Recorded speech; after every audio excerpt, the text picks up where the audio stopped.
అందరికీ హృదయపూర్వక నమస్కారాలు. వన మహోత్సవ కార్యక్రమాన్ని అందరూ సామాజిక బాధ్యతగా తీసుకోవాలని మనస్ఫూర్తిగా అభ్యర్థిస్తున్నాను. పర్యావరణ సమతుల్యత కోసం పచ్చదనాన్ని పెంచాలి అనేది ఎన్డీఏ కూటమి ప్రభుత్వం లక్ష్యం.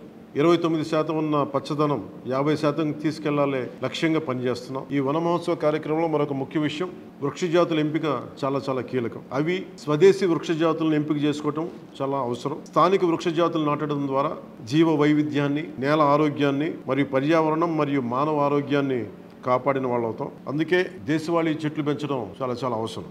మన దేశ భూ వాతావరణ జీవ వైవిధ్యాన్ని ముప్పు కలిగించే అన్య దేశ జాతుల్ని నాటడం మనందరం మానుకోవాలి. చూడటానికి మొక్క ఆకర్షణీయంగా ఉంది, మొక్క నాటితే ఏపుగా పెరిగిపోతుంది, నిర్వహణ ఖర్చులుంటాం అని చెప్పి ఎవెన్యూ ప్లాంటేషన్ పేరు మీద గత దశాబ్ద కాలంలో అన్య దేశ వృక్ష జాతులైన కోనాకార్పస్, ఏడాకుల పాల, మడగాస్కర్ ఆల్మండ్, ఆస్ట్రేలియా తుమ్మ లాంటి వృక్ష జాతుల్ని విరివిగా నాటేశాం. వీటి మూలంగా పర్యావరణానికి ప్రయోజనం కంటే కూడా ఆరోగ్యం మీద, భూగర్భ జల సంపద మీద చాలా తీవ్ర ప్రభావం చూపుతూ ఉంది. అందరూ ఆ ప్రాంత జీవ వైవిధ్యాన్ని పెంపొందించే స్వదేశీ జాతులను మాత్రమే నాటాలి అనేది ఏ దేశపు వృక్ష శాస్త్రజ్ఞుల్ని అడిగినా చెప్పే మాట ఇది.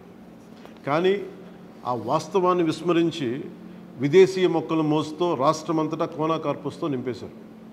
కోనాకార్పస్ అసలు మొదట పరిచయం చేసిన అరబ్ దేశాలే దాన్ని నిషేధించినాయి. ఎందుకంటే దాని దుష్ప్రభావాలు గుర్తించిన వెంటనే నిషేధించారు, తీసేశారు. మన దేశంలో తెలంగాణ, గుజరాత్, కర్ణాటక, అస్సాం ప్రభుత్వాలు కూడా వీటిని నిషేధించినాయి.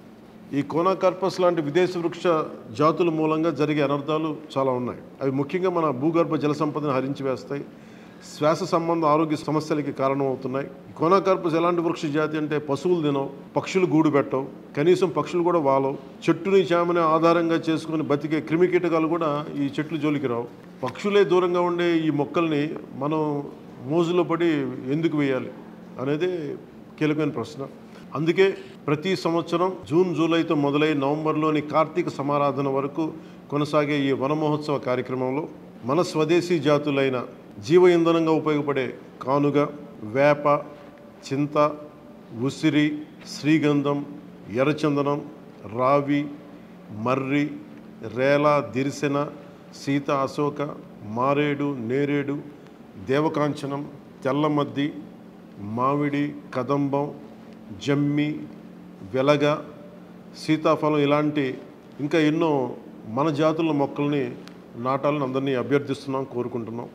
29% ఉన్న మన పచ్చదనాన్ని 50% తీసుకెళ్లే లక్ష్యంగా చంద్రబాబు నాయుడు గారి నాయకత్వంలో కూటమి ప్రభుత్వం పనిచేస్తుంది. అందరం కలిసి పచ్చదనాన్ని పెంచుకుందాం, పర్యావరణాన్ని కాపాడుకుందామని తెలియజేసుకుంటూ జై హింద్.